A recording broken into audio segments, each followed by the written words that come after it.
Madame la présidente, madame la secrétaire d'État, monsieur le président de la commission des lois, monsieur le rapporteur, mes chers collègues, la réduction du nombre d'actionnaires dans les sociétés anonymes non cotées vise à renforcer, comme cela a été dit, l'attractivité de cette forme de société.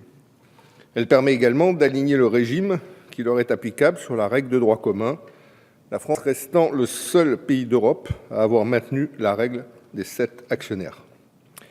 C'est un texte simple qui a fait consensus tant au Sénat qu'au sein de notre commission des lois la semaine dernière. Cette mesure participe plus largement à la nécessité d'harmoniser le droit des sociétés et de simplifier la vie des entreprises, objectif que le groupe UDI soutient, mais que ce texte, malheureusement, ne fait qu'effleurer.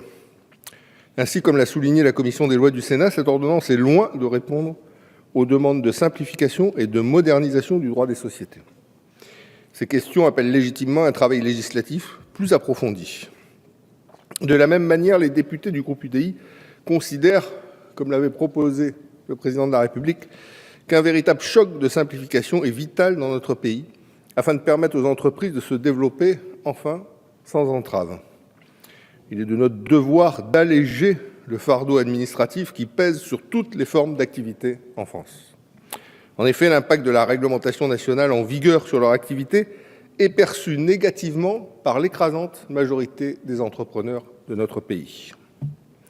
Les dirigeants de TPE et PME consacrent ainsi en moyenne un tiers de leur temps de travail à la gestion des tâches administratives au lieu de mettre ce temps et cette énergie à développer l'activité de leur entreprise. L'OCDE a évalué à 60 milliards d'euros. 60 milliards, ça ne se trouve pas sous le pas d'un cheval.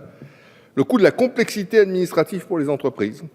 Ce cri, d'après le Forum économique mondial, place la France au 130e rang sur 148 pays en matière de poids des normes. Les normes inutiles forment aujourd'hui un carcan construit année après année par les uns et par les autres, qui enserre notre appareil productif et condamne, avec quelques autres rigidités, notre pays à la morosité économique. C'est pourquoi la simplification des normes doit être un objectif prioritaire, car une telle démarche, si elle est réussie, sera un élément important dans le combat pour le retour de la croissance et donc de l'emploi. Depuis de nombreuses années, en particulier à la suite de la crise économique qui a débuté en 2008, l'immense majorité des pays européens font comme la France face à la montée du chômage et à la nécessité de se moderniser afin de renouer avec la compétitivité. La simplification normative est indiscutablement un outil incontournable dans ce processus et n'est pas à ce titre une spécialité française. Nos voisins sont d'ailleurs autrement plus ambitieux et engagés dans le processus que nous le sommes.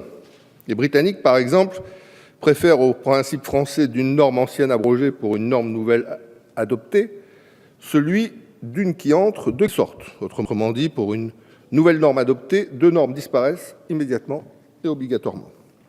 En appliquant scrupuleusement ce principe, en 2011 et 2012, le gouvernement britannique a fait bénéficier ces entreprises d'un gain économique net évalué à un peu plus d'1 milliard d'euros, réinvesti bien sûr pour une très large part dans le processus productif. Cette discipline a permis au Royaume-Uni, seulement 1 an plus tard, d'afficher d'ailleurs une croissance économique bien supérieure à la nôtre. Parlons-en de cette croissance économique française, dont on attend un développement, mais qui, hélas, n'est pas au rendez-vous. Elle n'a été que de 0,2% en 2014, après 0,7% en 2013, 0,2% en 2012, elle s'élèverait à 1,1% en 2015. Or, nous savons les uns et les autres que pour inverser, comme on dit, la courbe du chômage, c'est au moins 1,5% de croissance qui sont nécessaires. La simplification des normes est donc essentielle. Elle va contribuer aussi par l'augmentation de croissance qu'elle permettra de mettre un terme à cette montée du chômage que nous subissons depuis beaucoup trop longtemps et qui plonge des millions de nos compatriotes dans la détresse. Après 2 lois de simplification, auxquelles s'ajoute une partie de la loi Macron, le choc de simplification annoncé le 14 mai, s'il a été initié, ne peut pas être considéré comme pleinement matérialisé par nos entreprises. Nous sommes certes sur un chemin, mais nous nous hâtons très très lentement sur ce chemin. Cette ordonnance en est d'ailleurs une illustration. Plus généralement, et comme l'ont fait déjà observer les membres du groupe UDI, le choc de simplification doit impérativement être assorti d'un choc de compétitivité pour être efficace. Pour redonner confiance aux entrepreneurs, il ne faut pas seulement réduire le poids des normes, il faut également créer les conditions leur permettant de créer des emplois en allégeant significativement la fiscalité des entreprises. Dans le cadre du pacte de responsabilité, le gouvernement avait ainsi annoncé que le taux d'impôt sur les sociétés serait progressivement abaissé à partir de 2017 pour que le taux normal s'établisse à 28% en 2020. Telle était la perspective tracée. Dans cette perspective, qui conditionne pour une part l'amélioration de la compétitivité de nos entreprises, le groupe UDI souhaite que l'abaissement du taux d'impôt sur les sociétés commence le plus rapidement possible, à minima pour les TPE et les PME. C'est pourquoi nous avions proposé d'amorcer cette baisse dès le 1er janvier 2015 en baissant le taux réduit d'impôt sur les sociétés d'1 point par an pendant 5 ans. Je rappelle que nos partenaires privilégient depuis quelques années déjà le soutien de la relance économique par des baisses d'impôts. Or, en Europe, la France détient avec la Belgique le record du taux d'impôt sur les sociétés.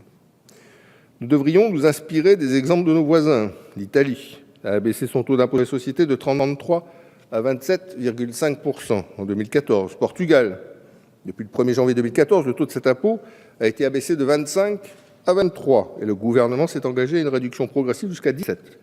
La Suède et la Finlande ont des taux d'impôt sur les sociétés de 22 et 20.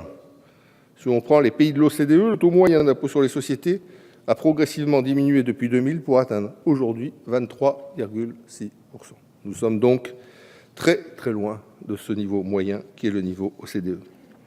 Si Pierre Moscovici promettait la convergence fiscale avec nos partenaires européens au cours des années à venir et envisageait une réforme de l'impôt sur les sociétés, force est de constater qu'aujourd'hui, un certain nombre d'atermoiements du gouvernement et de sa majorité nous ont fait prendre un chemin inverse, notamment d'ailleurs avec l'instauration d'une surtaxe qui a porté notre taux d'impôt sur les sociétés à 38% pour les plus grands groupes pendant 2 ans.